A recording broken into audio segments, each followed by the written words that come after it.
Beverly, as many of you know, was a great-grandmother, advocate for the empowerment of BIPOC people, women, LGBTQIA, two-spirit individuals, and she contributed greatly to this project by sharing her story as part of the curriculum and the cards.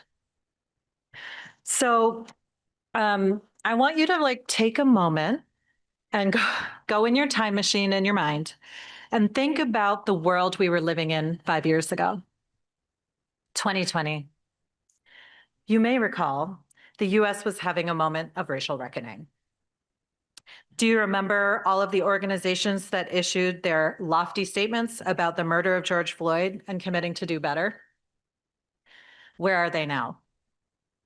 The largest movement of mass protest in the history of the country happened during that time, asserting that Black Lives Matter and fighting back against police violence and systemic racism should be a priority for all. In June 2020, the New York Times list of best-selling nonfiction, out of 15, 5 of those books were about racism. And it seemed like all of a sudden, to those of us who've been doing the work for a long, long time, before it was in style, it seemed like all of a sudden everyone was talking about race.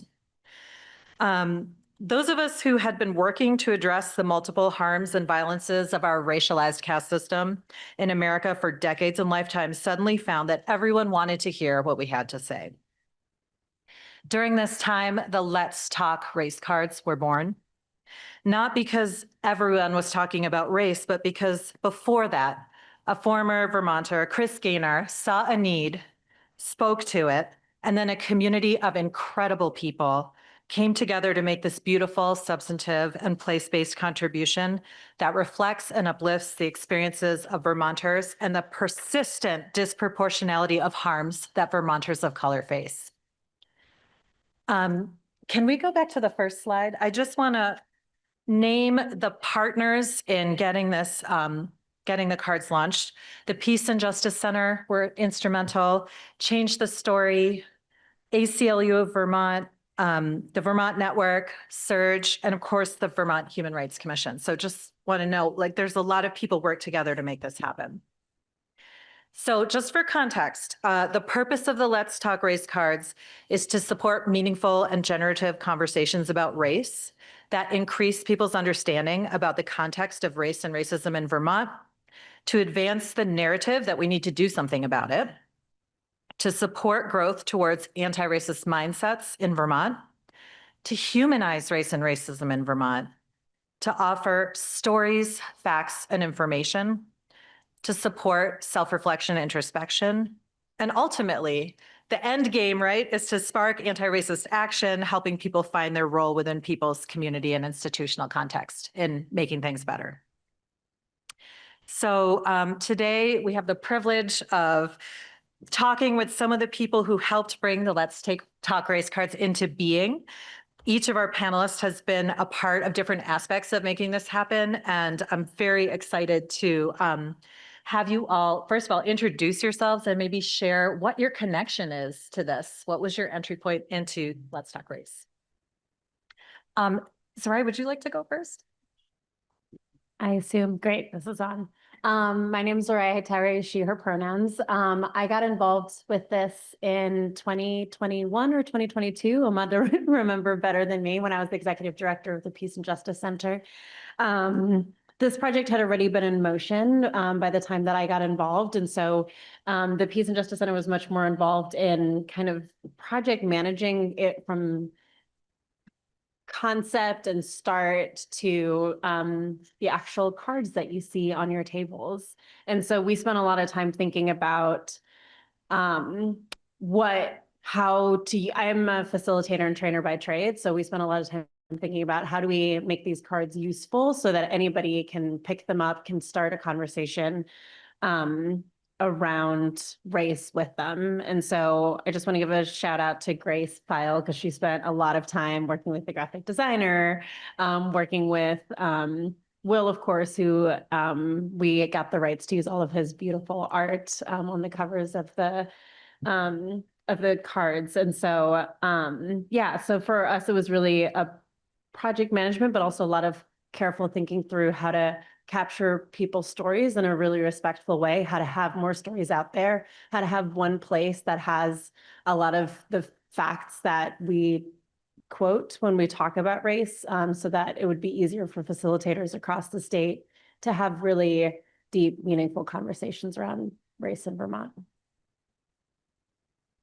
Hi, I'm Nakuma Palczewski. I use she, her pronouns. I was part of the focal group in the beginning to, as we were starting to get stories together. So it was nice. Thank you. Yeah, Mia Schultz, she, her pronouns. I'm the president of the Rutland Area NAACP, and I was asked to participate and be one of the, with my son. So it was a duo, be one of the focus people in the deck. And so I'm glad to be here and glad to talk about that experience and know that it came out of, pain.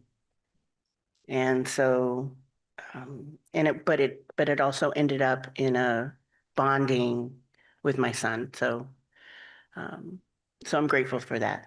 Thank you. It was beautiful. So hi, my name is Amanda Garces. I use she, her, ella pronouns.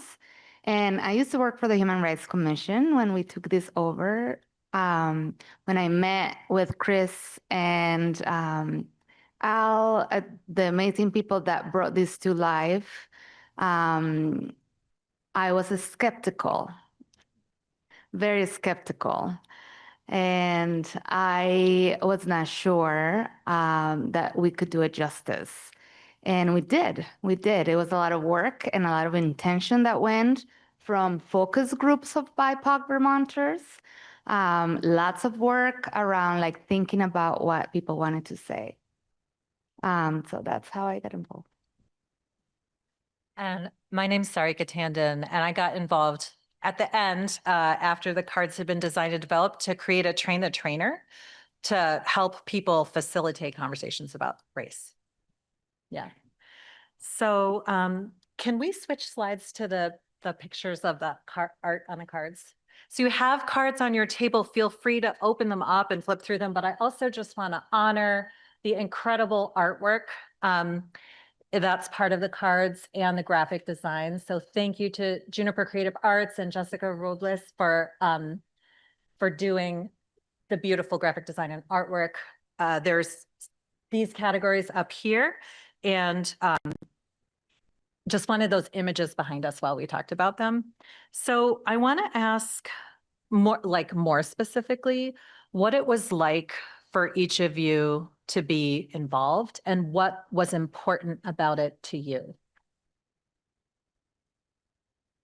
Are you looking at me? Is that Oh, no, Soraya I'm just start? generally looking. So whoever wants to go first is welcome to. I'm happy to start again. Yeah, so again, this had already been a concept and the focus groups, I think, had maybe already happened when I started working on this project, but I was doing a lot of facilitation at the time around equity and race. And it was, and the way that the Peace and Justice Center does education trainings is we tend to do it, unless it's an affinity group, with mixed facilitation teams. So it'll be mixed race facilitation teams. And it was a great model and I loved working under that model, but it was also really hard sometimes for facilitators of colors to kind of need to continuously like trauma share their stories. We want, and I think in these stories specifically, we wanted both was an understanding that folks need to hear the stories to connect with what it means to be a Vermonter of color on a relational basis and on a story basis, but also to not have to tell the story over and over again. And I know Mia probably had similar experiences going to lots of different events, just telling your story over and over again and getting hit with it and feeling it in your body over and over again. So we did want to do what we wanted to have a storytelling component to being able to do trainings without folks needing to share their story and over again, have the stories out there, but not have it be personal work every single time to do that. And so I think a really beautiful part of the Let's Talk Race cards is that the stories are available online for folks. Mia very bravely shared her story, and her son's story. Lots of other folks shared their story. And so having that as kind of an archive and a library that people can return to and hear at their own time and not. And then I think that the other thing is, we used to talk a lot about when I was at the Peace and Justice Center is the impact, sorry, my answers are so long. The impact that talking about race has on people's bodies. And to some extent, studies have shown that it can be as you can have the same like physiological response as drug withdrawals. People have such a strong, it can be such a scary, such a big feeling. And so finding ways to make that a little bit more bite-sized, make it a little bit more structured, make it a little bit more framed, so that we don't have to be afraid of having these conversations. So making it easier for everyone, regardless of how you identify, to have these conversations was something I really loved and was really inspired by. I was not as doubtful as Amanda was that we could do this. And so, yeah, I think that's what I love about the cards, is both the storytelling and then having all the facts in one place and having these potentially bite-sized conversations about race. I was in the beginning stages of the focal group, and I come from a very immigrant background. I'm from El Paso, Texas, and where race is something that's not spoken about, but is there. And so I wasn't sure how we were gonna be able to do this to honor everybody's race, everybody's culture, everybody's experience. I was part of the focal group because I think voices are important, different voices, different backgrounds. But I was also like Amanda, and I think it might be part of our upbringing, the cynical aspect of it. But it's one of those things, like, if we don't try, it's never gonna happen. And so I'm really glad it came out better than I expected. But I think it's also one of those things that we shy away from. It's not something we speak about. We will talk about people's phenotypes, but not people's race. We will talk about people's phenotypes and not people's cultures, and how their cultures are different. And even within the Latin community, our cultures are very different. We may share a language, but we are not the same. And that is one thing we need to like address. And I think these cards are a great opening point to address differences. Just because we have a shared language doesn't mean we have a shared background. So for me, the things that happened to my son changed the trajectory of my life. It forced me to become an advocate for my son and opened my eyes to sort of the culture of Vermont when it came to, in particular, Black people.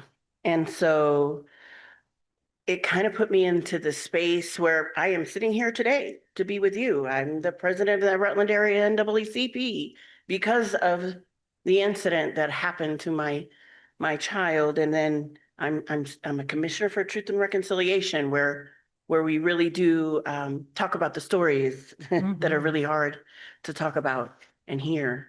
And so to bring these cards together, and for my son, it was life altering as well. I mean, like, let's really focus on that. But now his mom is in the limelight, making sure he and other students are protected in their schools in particular. And now he's 22 in college, won't come back to Vermont, will not come back to Vermont because of the incidents that happened. And what I found was that when this incident, he was, by the way, he was forced, I call it forced, to recreate the Middle Passage during class, to recreate slavery, essentially. And we went through a process of, taking him out of the class, addressing how this even happened. And it was so normalized to do something like that. Like, we've been doing this for 17 years. What's your problem?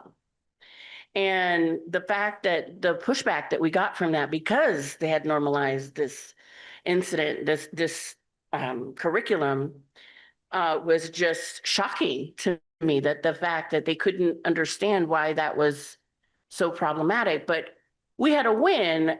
I mean, in the sense of we had some sort of justice. The teacher was removed. All these other things happened. But other things started to pile on top of that. So as I came into this leadership position, people started coming to me and telling me about the incidents that are happening at their school, including the same things that have happened, like literally this year, received a call from somebody who said they were reenacting slavery in the classroom. Now it's been something like 10 years since that happened to my child. And now that I hear stories, I've heard stories from people from the 70s who also experienced that sort of curriculum. Anyhow, these cards are able to tell that story in a way that, like, again, I don't have to repeat it, but also the people who might have experienced these things themselves, but in a silo and in silence and don't know that this is not the right thing, have now sort of a model to say, this is not right. Let's talk about it. I have this deck of cards and this could be an entry point. So I see this also as a tool to help others because it's still happening. It's still happening in Vermont. So. Thank you. Well, this project's so important to me. There's a lot of heart. So I wrote something yesterday because I wanted to give justice to what my brain was trying to figure out, why I was kind of protective of this work. And so before anything else, I want to honor the people whose stories live inside this project. This is not a project about me or about any single one organization.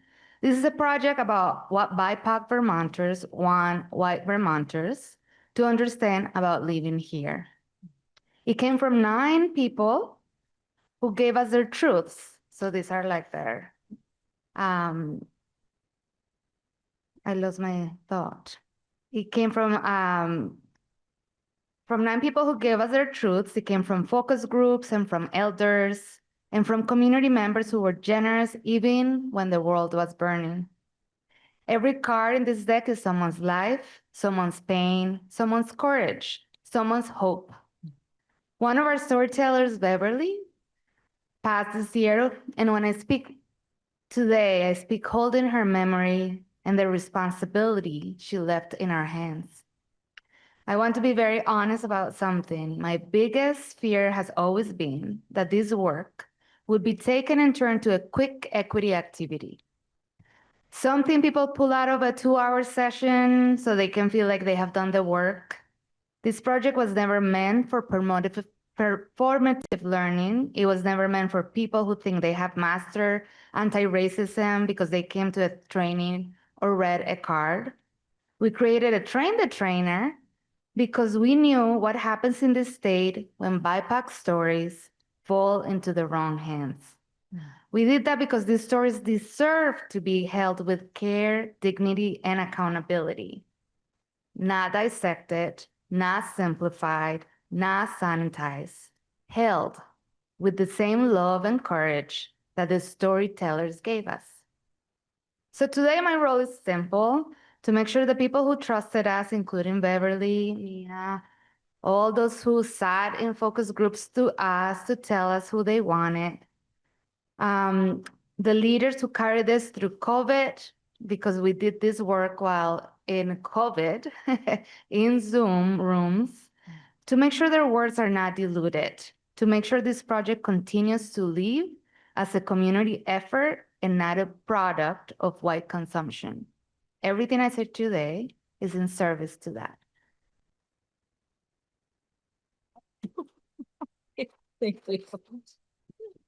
So I'll just conclude this circle by saying I've lived in Vermont for 21 years, and being a person of color here has politicized me because it's really the only way to survive and protect the people I care about.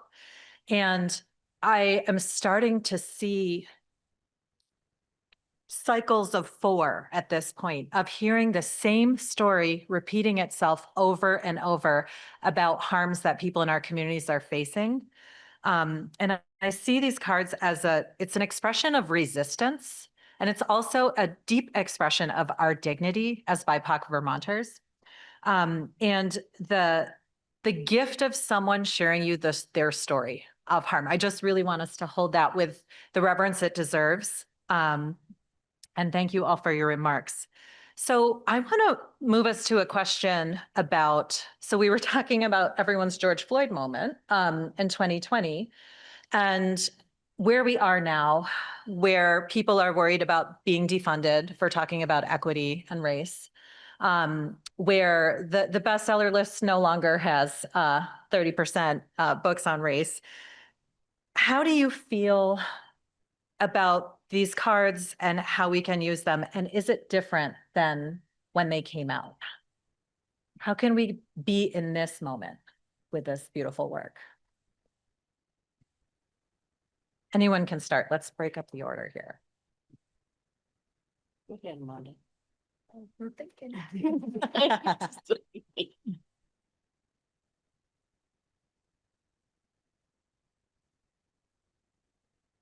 Well, listen, we were just talking about here. I got it. I got something to say, I think. We'll see how it comes out. We were just talking about that here. Like, I can look at every news story.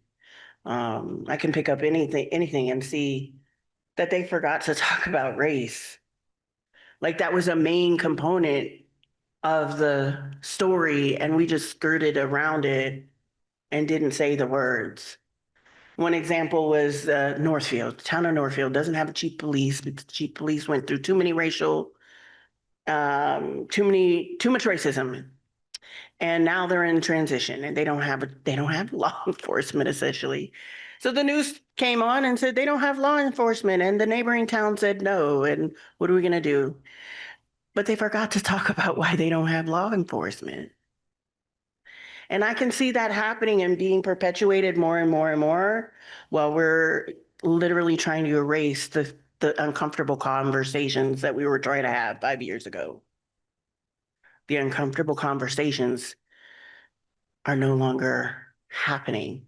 They're just uncomfortable for us because you forget to name the things. So I think these cards being used, we have a lot of allies out there. They're showing up at the No Kings. They're showing up every Saturday. I was driving in, there were people up on top of the bridge, right? I don't know if anybody else saw that, but there was people on the bridge was like, how are your prices going now? And they're protesting. But I think they're still forgetting to talk about race and why this is happening. And so we need to allies need to talk to their allies, essentially, pick up the cards and talk about race and make it normal to talk about race. I don't know, did that answer kind of the question a little bit? Yeah, I think a lot about all the work that happened in those years. You know, a lot of the work that I did at the Human Rights Commission was at the legislature. And I saw the shift that happened even in the last year, right? Where the legislator had opened the door for bringing the voice of the people, or every BIPOC Vermonter was there speaking their voice until this last biennium, where the voices of the people were no longer welcome. We had to literally beg to bring the people's experience to talk about bullying and harassment. I'm like, let's bring students and parents that are going there, but we were not welcome. So I think the shift is about, again, let's talk about race and let's talk about the people who are the ones with the experience. So I think that is what I see now, is that the work that happened was like put in a bookshelf or in a drawer. And with that is all of our lives went in that shelf. And the lived experience of the people is no longer wanted or needed. And what we are seeing is that people are deleting their equity pages, but also deleting our lives. I grew up with a mom who did this work in the 70s, and her dream was I wouldn't have to do the work. This was supposed to be different 50 years later, and it's not.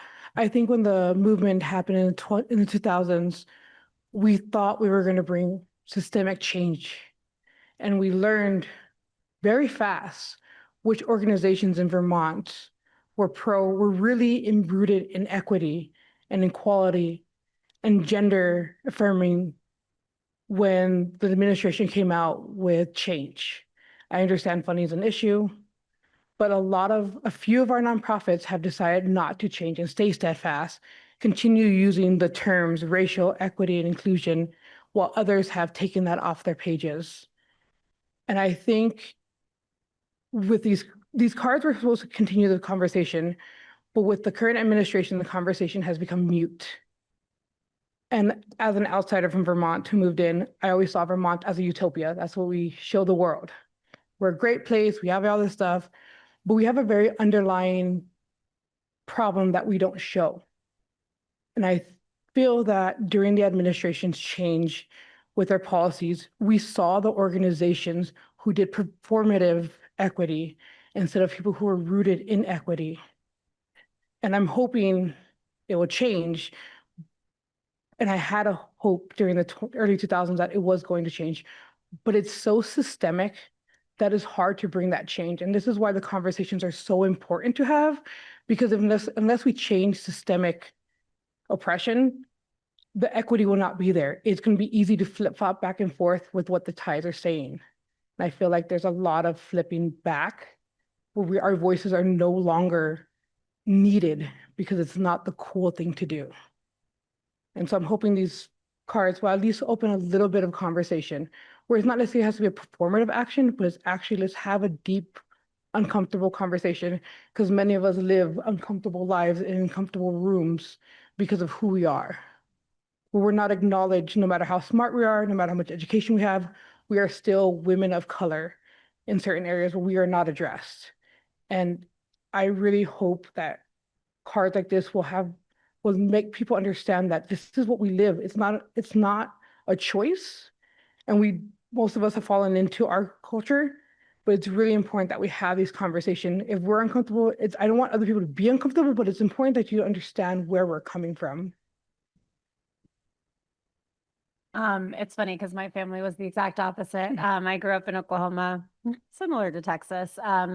And my family was very much like, oh, like, how do we become as palatable as possible? Like, we have this picture of my uncle, who was the first Black man on an all-white baseball team. And my family was so proud of that picture. They're like, look, we can fit into white spaces. And that was very much how I grew up, was like, how do we make ourselves as palatable as possible in white spaces? And 2020 was, and yeah, I remember 2015, my dad being like, oh, it seems like you're going to a lot of Black Lives Matters marches. I'd be careful about that. Don't take any pictures, future employers, yada, yada, yada. And so 2020 felt like this amazing moment where it became the norm, especially in Vermont, to talk about race at work, to talk about race in social spaces, to talk about race in all kinds of spaces. And we are rolling back on that, both because of the current administration, but also because people feel like they're like, I get it. It's we get it. We're moving on. And so I think this moment in time is important, both as a moment of resistance, of not going back, right?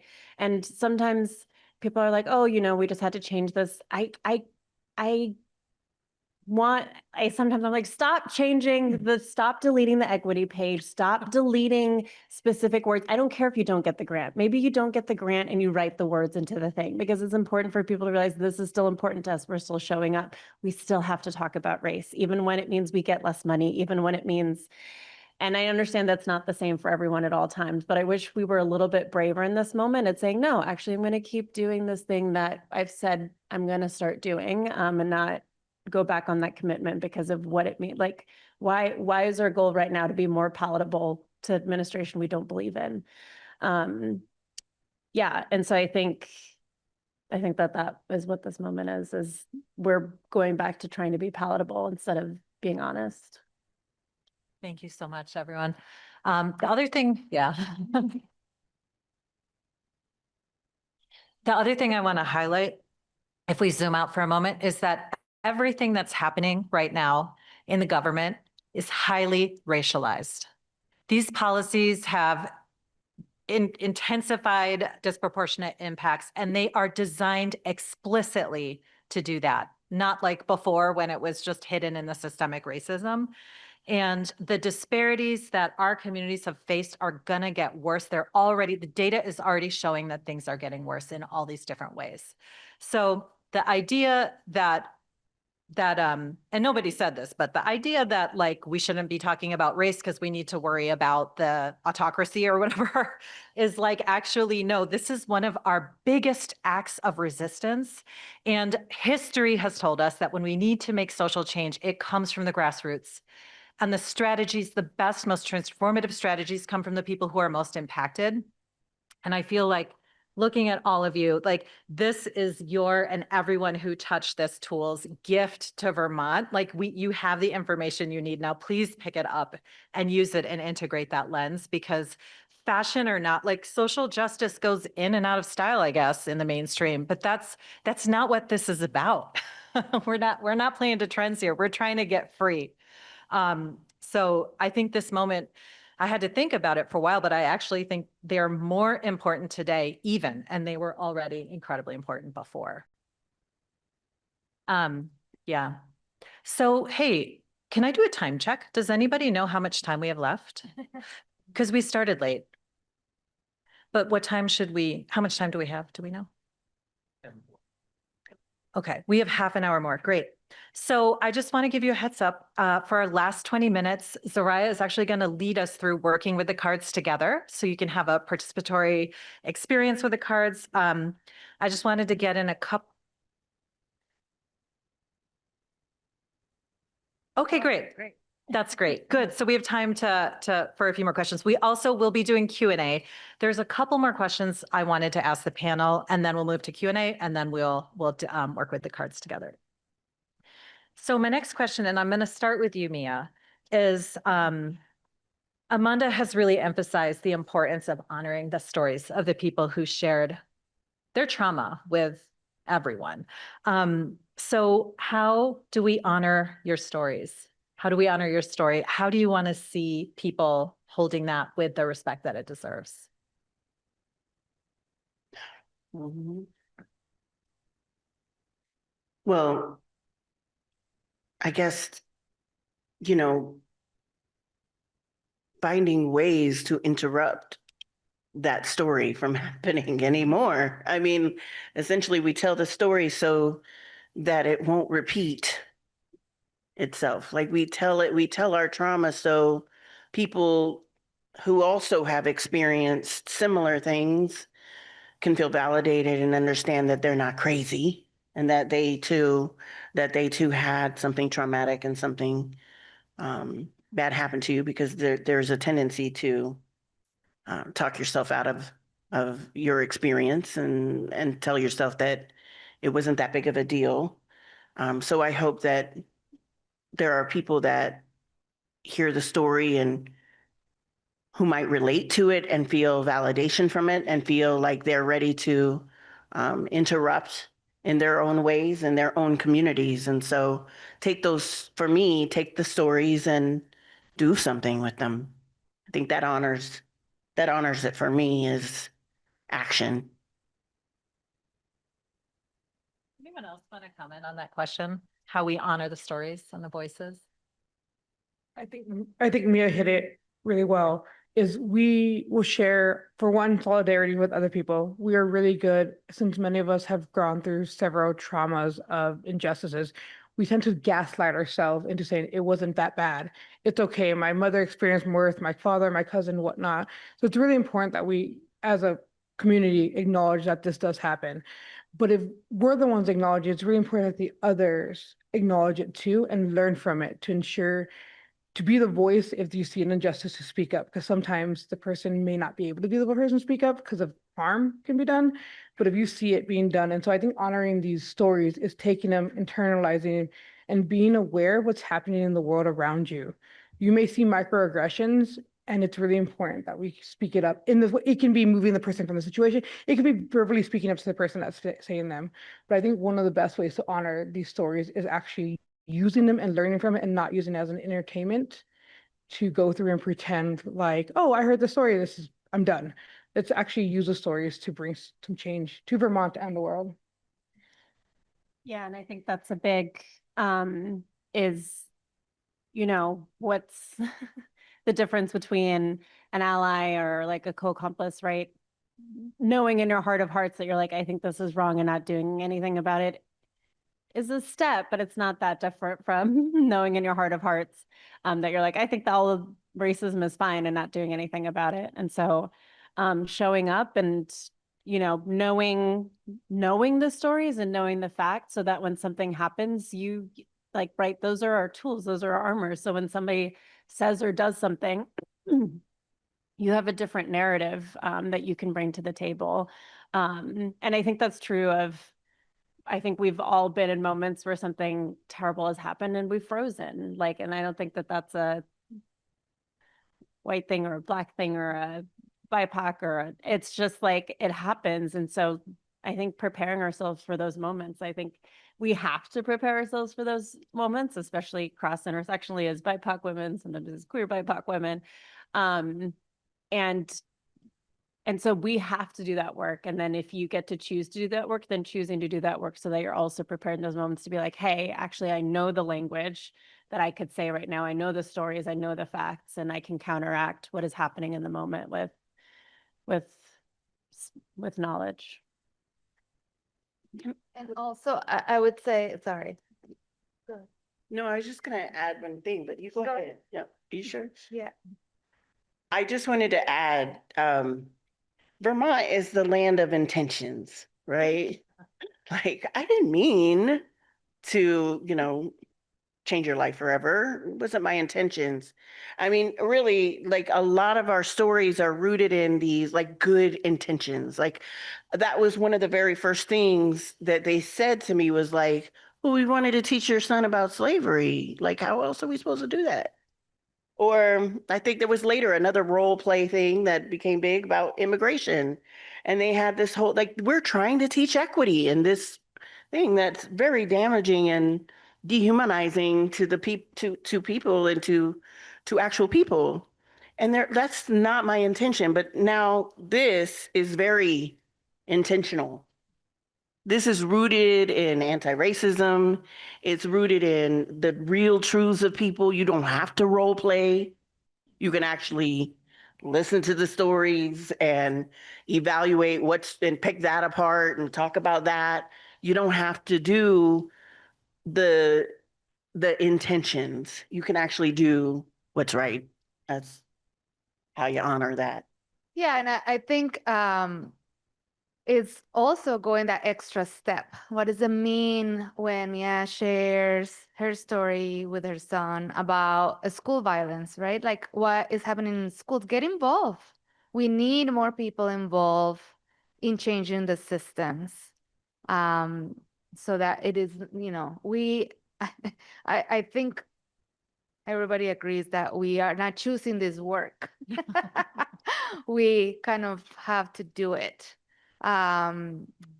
unfortunately. But we need other people to do the work, to be there, because, they listen to white people more than they listen to us sometimes. But, and I would say, so part of the idea of creating the Train the Trainer, when we finished the cards, I had that uneasy feeling of, okay, now here, have the cards, and then now being able to honor. So Sarika and I built a Train the Trainer program and build a curriculum so that you could then have a curriculum so that you could use it the right way, giving the justice, but understanding the systemic pieces. And it's beautiful. Yeah. It's really, really beautiful. So I think the tools are there, all of it. We conceptualize the whole thing from beginning to end without like always having the storytellers in our hearts to be like, how do we give justice? And that's how, like, when we created the curriculum, that was my goal, was like, we need to do it right. Yeah. Yeah, I'll just share. I remember when I became involved in Let's Talk Race, like picturing people using them in workplaces, picturing school teachers using them, picturing community groups meeting at libraries. I took them to my race and racism class that I teach at UVM and looked at them with my students when we were talking about the issue area. So there's so many places of application, and back in the days when everyone was trying to address the inequities within their institutional culture, it was a possible way to make place-based conversation, because as many of you probably have experienced, people in Vermont until very recently, and probably still now, I just don't hang out with those people anymore, deny that we have a race problem in Vermont, right? It's the Vermont exceptionalism, like, oh, we're beyond that, or like, oh, there's not even any people of color here. So every time someone says that, they are invisibilizing our beating hearts, our lives, and our families, right? So we need to push back on that narrative. But also the fear people have of doing institutional work around race equity right now, as it links to the existential, funding questions, that is real. But I think we were envisioning people using it all of these different spaces with special heart around community conversations. So my last question then is, I feel like you've all spoken really beautifully about like what we want to happen from this. This is about action. It's about change. It's about culture. It's about the stories we tell and that we're even aware of, expanding that in a beautiful way. But my last major question is, if you want to add anything about how people can actually get involved and help breathe more life and blow on the flames of this beautiful, beautiful project. What's the guidance? How do people get involved? Actually, we are passing around. Has anyone received a sign-up sheet? If you are interested in being involved, you can, I'm seeing, yeah, could somebody start one? Thank you, Big. Okay. Yeah, so I'll start. I know I have a very different view of this than Amanda, because I'm very much like, I'm a throw spaghetti at the wall kind of person. I'm like, use the cards, learn the facts, hear the stories, like share them with other people. I'm less of a like, do it right kind of person. I'm a do it wrong. And then when somebody tells you you're doing it wrong, fix it kind of person. And so I know that this is not the vision of the whole table, but I would say just find the cards, find the stories, know the facts, learn them, share them. And then when stuff happens, like I get so mad. Like sometimes some of the comedians, especially the Black comedians that come to Vermont and they're like, there's no Black people here. And I'm like, I am in the audience. 30%. And it's like, I love to tell people that 30% of Burlington School District is BIPOC, because I'm like, no, you're wrong. Yes. Actually, you're very wrong when you say that we're not here. And yeah, so I guess my encouragement is just to do it and do it wrong. And then when somebody's like, I wouldn't do it that way, be open to amendments. I would echo Zariah, because I think it's really important that we have our friends over and not maybe do it in such a formal setting of like libraries or school or whatnot, but our one over community is really important to have these conversations with. If you have deeper conversation with your friends, this isn't a conversation you normally have with your friend when you're having coffee in the morning. It's really important that we speak to our neighbors, our friends, our close people about these conversations. It is good to do it institutionalized too, but it's also really important to get our community involved. And that means your community of friends, cousins, family, whatnot, to have these conversations. Because even within our culture, there is systemic racism within it. And it's really important to have open conversations, but in a safe space where people can come in with their biases and their prejudice and not be judged for it, but have an open heart to speak about it. Because I think if we come in very judgmental, then the conversation stops.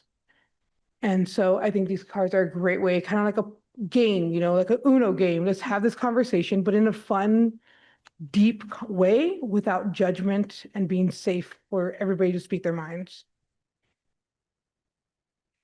I was judgy. You I'll and be judgy. Go ahead.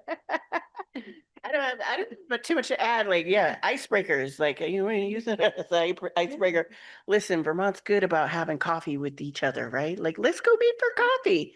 And let me take one of these cards and talk about race. No, I don't know. I don't know. Like, listen, there's all kinds of ways to use this in your community. You can set up we meet for paint and sip, and have, there's a way to make this engaging and not heavy. right? Like, I think a lot of people think, oh my gosh, I don't want to feel guilty today. Right? Like, I just want to hang out with you or whatever. But this is a good way to just like kind of integrate it into like, listen, you're just everyday communications with your friends. But yes, definitely, let's bring them to the schools. Yeah. We got to bring them to the schools. Let's bring them to the institutions too. Let's bring it to your next retreat with your company. Why not? I mean, it could fit anywhere. Just as long as you're having the conversations, and it doesn't have to feel like a heavy project. Yeah. And I've got one more note, which is each one of the sections does have at least one positive fact. So there is also hope. There's hope and joy. It's not just I trauma. was just gonna say, just looking at Harmony's photo, so beautiful. It's not about joy. Even the stories are, people are laughing. I think that's what this brings. I mean, joy just even looking at it. And yes, I was telling Sarika and Kay, I was like, don't listen to me. I am a little bit protective. And this is why we did a training, didn't go anywhere because I was worried. So I'm like, and we need that. And there's components. So we have a website that has some glitches. I have to pay more to get the security in it. But the whole idea was that you could click in, become a trainer, get the curriculum and the trainer program. And then you could access all of it. But like and there's I cut the videos so they're not long. So you could hear a story for 2 minutes or 11 minutes. So there is already a lot of the resources, and I'm letting go. Give it justice. And if you want a training, we'll do it. But yes, I think it is important. I think that part of the questions though is not, like if you don't have it's not about judging, but when we're inward, if we don't have people to ask the questions to go deeper, then it's the surface level. I'm going to read, I'm going to ask myself, and I'm going to say, oh, I don't have any bias, right? Like that is not, the idea is for you to really feel uncomfortable with yourself to be able to come out on the other side and be like, I got this, like I understand the experiences of these people that are not my experiences and how I can contribute to systemic change. What are my role? It's not just about self, but it's self in community with not only the people that share, but the people that were in the focus groups. This is kind of like the way I see is the connection to BIPOC Vermont. There was a lot of people involved. Yeah. From focus groups to graphic design to artists to all is the voices. This is why I'm no longer protected. But You're still protected. Maybe not hate and sip then, I guess. It's a process. Mia, I was like snickering when you said, oh, I don't feel like feeling guilty today. It's like, wouldn't it be nice if I could just wake up one morning and be like, I don't want to feel racism today. Okay. We never get that. So Never. I want to name the incommensurability of the experience of BIPOC Vermonters and Vermonters of European descent. I want to name that, and we're calling people forward. I also want to say that I do a lot of racial equity facilitation, and these, in my humble professional opinion, are outstanding prompts. They're really, Yeah. really good. I'm going to read you one. This is a Let's Talk card, so it's a general one. At the start of the COVID-19 pandemic, we began to hear the phrase essential worker. How do racism and classism influence the exploitation of farm workers, home healthcare workers, and food service workers, among others? We can add the current immigration climate to this question, right? That is a gorgeous, super thoughtful question. Another one, this is like a brain breaker. It is such an important question. What are the costs of racism to white people? That's a good one. These are the kinds of conversations we need to be having in community. yeah, the favorite. Mia has a favorite. When was the first time you became aware of your own race? That's a good one. That story makes me cry. Yeah. Yeah. So, I also want to say that the Let's Talk Race website was relaunched this morning. So it's a coincidence. It's total like, and it is, what is, what's the URL? Can you It's say that one? letstalkracevt.org. It still has some glitches that I need to fix today, but you know, it's also the next piece is like the idea was that this project wasn't owned by one organization, right? That it wasn't the HRC or PJC, that it was like a community project. You know, a lot of organizations put heart and money. We had some funding from the Women's Fund and to make everything happen. But I'm the one like that's paying the current domain and the thing. So, you know, $90. fundraise for Amanda's nice. for the website. But you know, it's a living, it will be a living site for people to access and use, and we'll figure out how to keep it together. Thank you. Thank you, everybody. So I think this would be a good time to switch to Q&A, if that sounds good to y'all. Yeah. Yeah. Why not? I'll pass the mic around. Okay.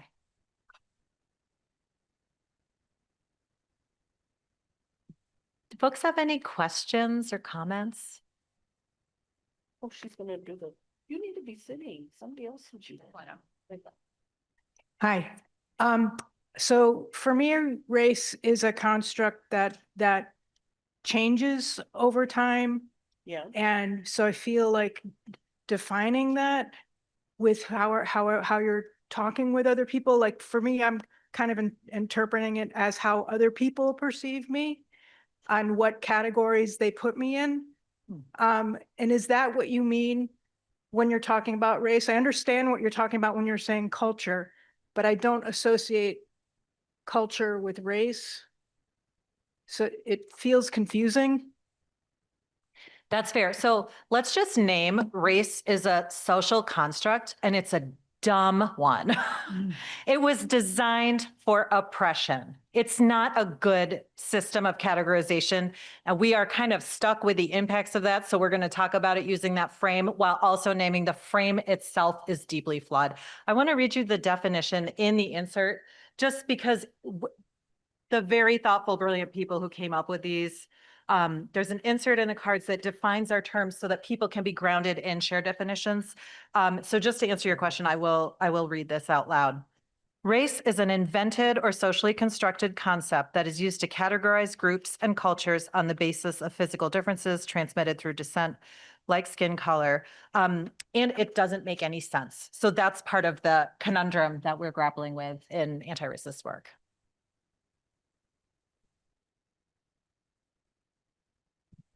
Oh, go ahead. I just wanted to make a comment that I have been Black in Vermont my entire life.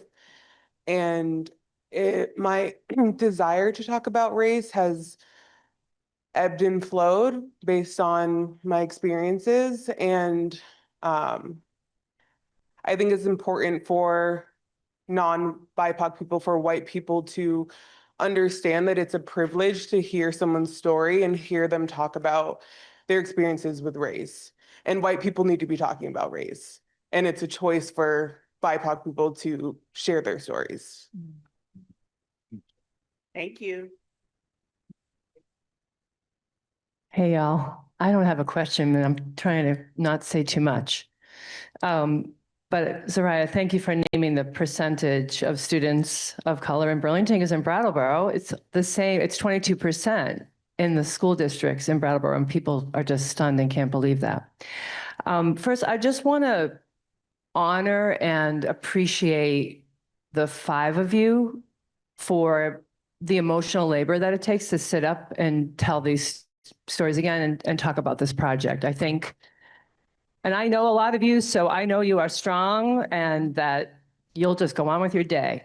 But I just really want to acknowledge that. And Amanda, I just want to say to you that the hesitation that you shared and also the cynicism is real.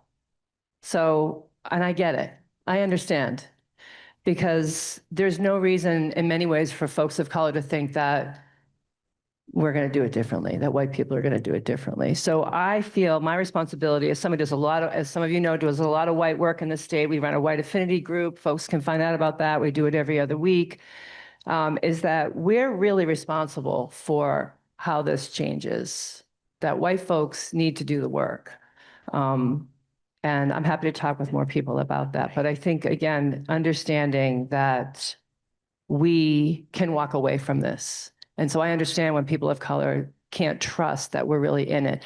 I have a friend, a dear friend, who's a vice president down at Keene State. And she says to me the other day, she said, people have to be hungry for this. And that really resonated with me because I do similar work. I'm an equity sort of unemployed consultant right now. Because of what's happening with all the advanced compliance. And that really resonated with me, that this has to live in all of us, the desire, or I don't see how the systems are going to change. So I really want to appreciate, I'm very excited about this and thinking about how this can get used. And I'm going to bring it to our NAACP folks next week. Thank you.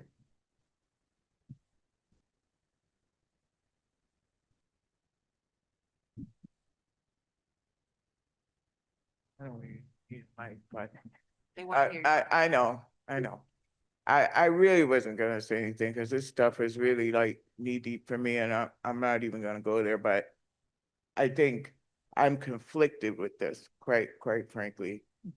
I am. Part of me is on fire, and the other part of me is like good idea, good concept. I am so sick and tired of training people when they already know.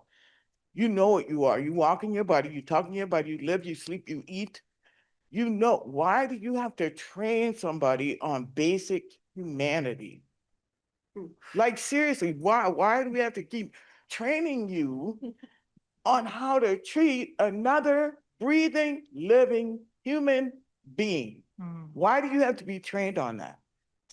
Just because somebody doesn't talk the way you talk, or look the way you look, or appear the way you believe they should appear, means you have to train somebody to do something? Like, seriously? We keep doing the same thing over and over. It's insane. I am so sick of the capitalism on the backs of Black people. And financially, that's all this country has been and will continue to be.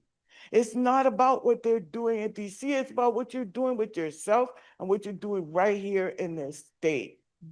They have exploited Black people to the point of exhaustion. It's just, I have no words. I put it in my poetry, I have no words for it. They continue, DEI, IDA, this, that, blah, blah, blah. Be careful how you use words. Words are power. And when you sit there and call people allies, be careful who you call your allies. We're sitting here talking about George Floyd. Yeah, George Floyd was Emmett Till. Okay, let's not forget. And how everybody commercialized and made millions and billions of dollars on a tragic death of a 14-year-old kid who got accused of whistling at a white woman and lost his life. And what happened to her for lying? Nothing. We're doing the same thing. We're just calling it different things. We're doing the same thing over and over and over again because nobody wants to have real talk.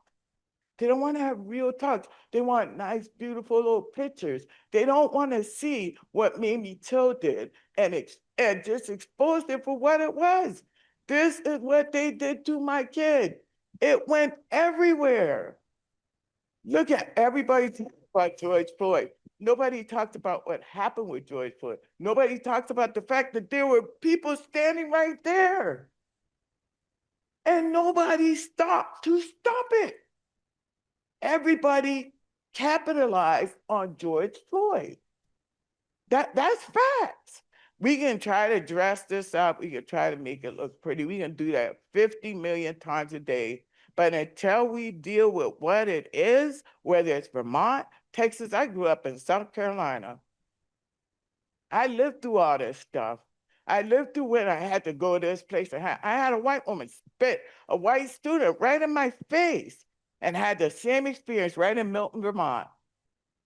So let's keep it real. These are beautiful, wonderful work. But at the end of the day, sometimes they just gotta get a little ugly to be pretty at the end. And I don't think anybody wants to have that talk. I think everybody, just like I said at UVM, I don't care about your DI money. I really don't. Because at the end of the day, all you're doing is collecting the money. You're not doing the work. Nobody's doing the real work. If everybody were doing the work that they're talking about, we wouldn't be talking about it. Facts. That's all we keep doing is talking. It's time for the talking to be done and for people to get down and do real work and call it exactly what it is. Thank you.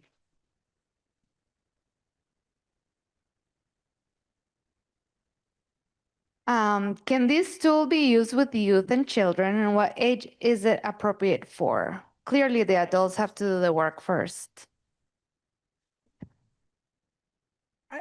I have two young boys. I have a 9-year-old and a 4-year-old, and race is something we talk about constantly. And they don't see people as othered if it's something that is talked about. And I think these can be used. There are some few questions that maybe, COVID-19 question, they may not be able to do. But the question that Mia pointed about, when's the first time you realized race? That is a very big conversation for kids to acknowledge. Because our kids, white, brown, black, realize they're othered at some point in time. Their friend may be othered, or they may be othered. And having the open conversation with our youth is, I think, one of the best ways to start bringing change. It is not an easy conversation to have with kids, but it's a very important conversation. And as me and Mia were talking prior to getting, she goes, I see everybody as human. Like, yes, and we can also acknowledge their differences and embrace their differences. And so I think it's really important to use this. Of course, use your judgment. Every kid is different. We can't say 6-year-olds because every 6-year-old is not the same. Use your judgment on the cards, but I think it's really important to have open conversations with our kids, because hopefully my kids won't be here fighting for the same fight that I am. Yeah, and I think it's really important to remember that kids internalize racism earlier than we think that they do. Both, again, white kids, BIPOC kids, both of them. Usually when you ask the question of when did you first realize your race, BIPOC kids, that's way earlier than white kids.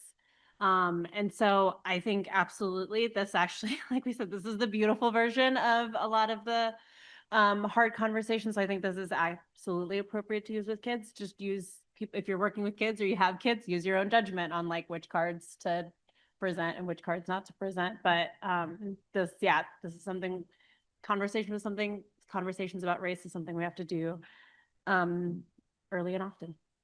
And I think in the train the trainer, we had a few teachers that, you could use a middle school as a great project, high school, obviously. Any other questions? I just want to, Okay. I just want to just piggyback off of what Phyllis was talking about a little bit and this question. We're tired, right? All the trainings, and you're still not getting it. And when you're a child, that's when you're forming, that's the most developmental part of your experience.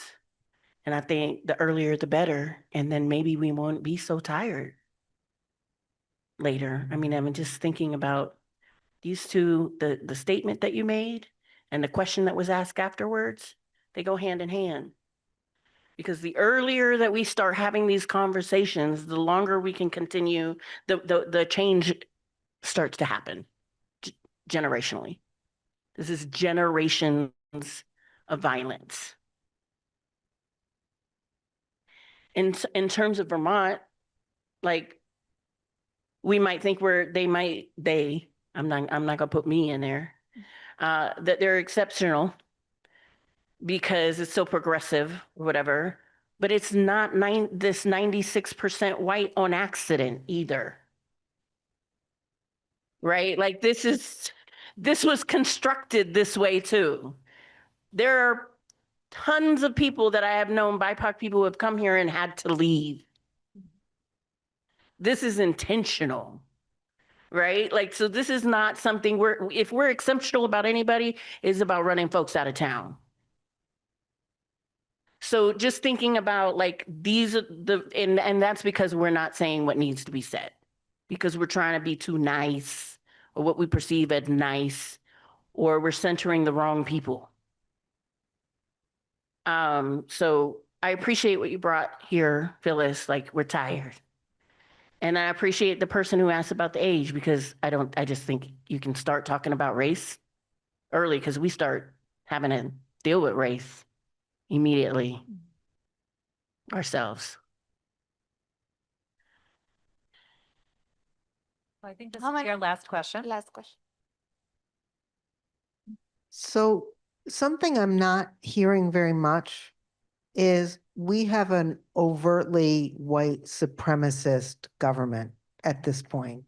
That this was in Vermont, at least, it's always been kind of hush hush. We don't talk about it. But now we have, we started putting up signs that said end white supremacy, and people said, what do you mean white supremacy? Well, now it's like they're parading down the street in public and saying out loud, we want everybody to be white, our version of Christian, and patriotic because we're such a great country. And I think that, government actions to target BIPOC people have gone way up. And I think that I imagine other actions, like because they're unofficially sanctioned, and that there's more harm being done now. I don't know that for sure, but I believe so, that people are emboldened to be assholes. I'm sorry if this is on something that could be, but I'm looking for what we can do to challenge both the narrative, but also what they don't want us to talk about, which is the systems, the almost invisible systems that keep people, quote, in their place. That's what I'm looking for more, because they're every place. And we're like learning to be sensitive, trying to learn to be sensitive. But if we don't challenge those systems, the inequity continues forever. Is there a question? I will say that there is a really rigorous systemic analysis in the cards, how they're written, what it represents. So if you actually work with them and get through them, it would be difficult. You'd have to be in like a pretty advanced state of denial not to recognize the systemic nature of the harms, because we're showing them from all these different angles in like 8 different categories, and also asking people to ask general thoughtful questions about like the ones that the prompts I was reading before. So I agree that we need a systemic strategy and that we always need to be talking about systems. And I feel like this work is in very beautiful and strong alignment with that recognition. I have a comment on that. I'm from Texas originally, a big city in Texas. And one of the things Vermont has that most places don't have is an easy accessibility to join boards, your school board, your local government. And so the only way we're going to bring systemic change is by putting people in the rooms that make the systemic changes. And so I think it's really important that people run, that people, even if you're not going to win, there are so many seats, especially in rural Vermont, that don't go opposed. And so I think if you really are into this change, run for office, join a board, do something that can actually bring systemic change. Because we can sit here all we want, but the legislators, the lawmakers are the ones that are making the choices. And if we can get in those rooms and counter and help not make those laws, That's the way we change systemic changes. And I also think there's so many people are like, oh, I don't know what to do. Right. It's just like, which one? I'm like, just try something. But then also, as the first woman of color on the Burlington City Council, I feel like the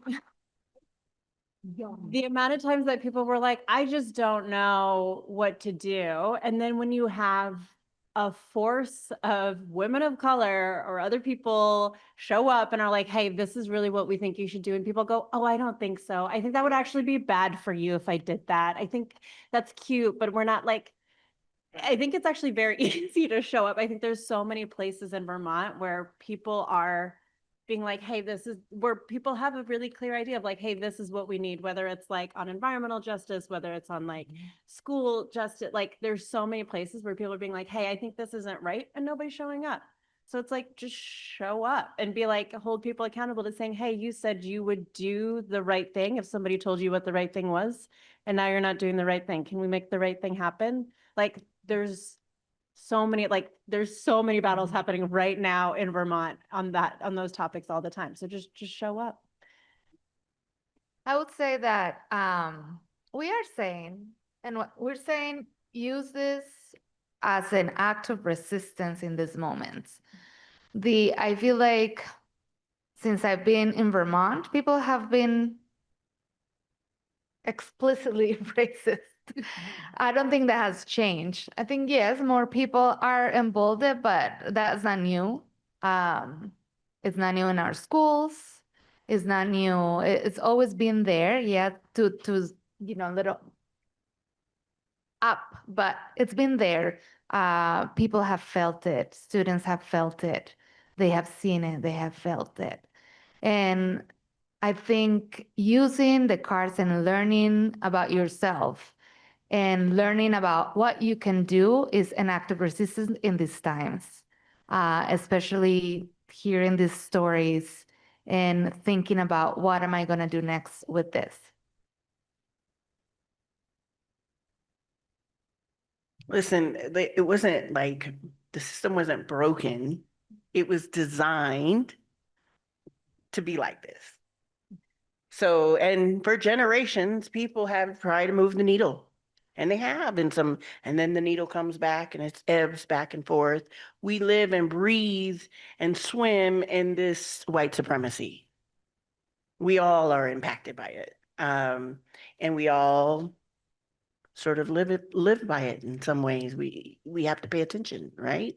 We're all impacted by it. So I think using a tool to self-examine will teach you what you need to do to check in with yourself on a regular basis to resist, like Amanda said, the white supremacy that we all live and breathe. It's really easy to say there are these bad guys out here who say and do the really overt things, and that's not me. I'm not like that. And then you don't have to do the work. Yes, it's terrible. I'm not saying it's okay for people to go around and be blatantly racist and blatantly awful in that way, but I don't want us to let ourselves off the hook because somebody else is doing something blatant. We are all complicit in this, all of us. There are no exceptions. So you got to do your own work before you can change the system. Thank you all so much. Thank you, Mia. So I want to do a time check. Yes, it seems like there's a transition happening. So, oh, you want the mic?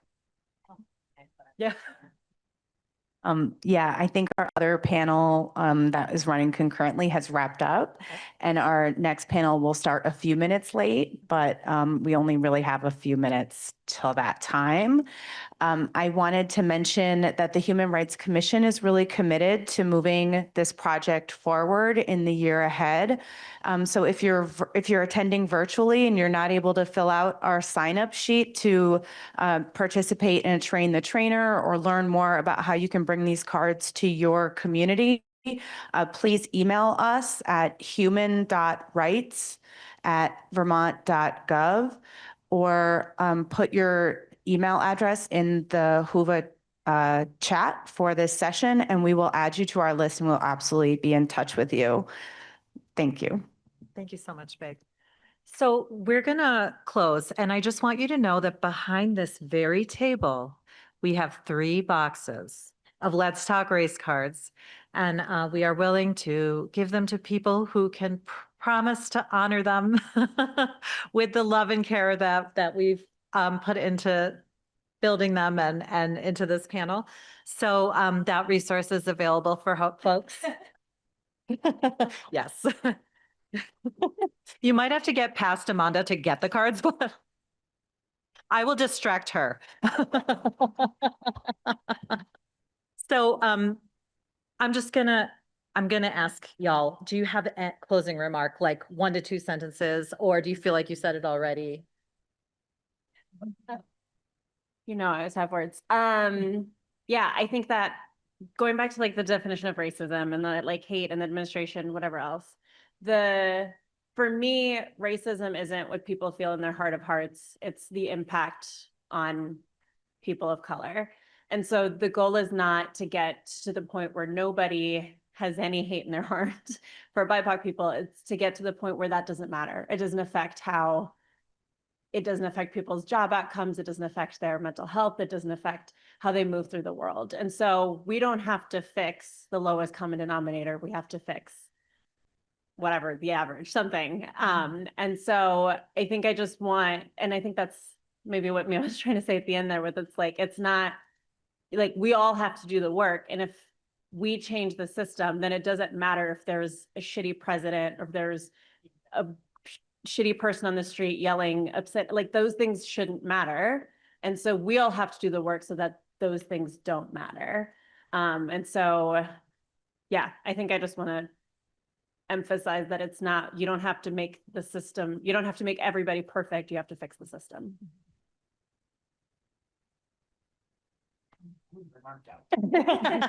I just want to say there is resistance in staying steadfast in this administration's constant change. And so we have to stay steadfast in who we are. And so being steadfast when constant changes happen is really important. And so I just implore everybody to continue doing the work when the world is saying not to. I just want to thank Big and the HRC for committing to continue the work this year. It's easy to just be like, it's done. So I just want to appreciate that. And I will hold that commitment. You know she will. So yes, thank you, because yeah, it's important. I want to thank my sister Ana Mejia for helping to organize this panel and center this gorgeous work. I just want to end with the definition of racial equity that I like to use. In a racially equitable society, people, especially those most impacted by the harms of society, which includes people of color, have the power and the influence over the systems that govern our lives. This is like a step to that beautiful, beloved community that we're working towards. And as somebody who I professionally teach about racism, that's like literally what I do at work. This is an outstanding tool. It's so gorgeously done. And what's important about it is that it centers the stories and experiences of the people most impacted by racism in Vermont. And it was made by us for everyone. So I hope you will accept this offering. And thank you all so much for being here and for engaging with us today.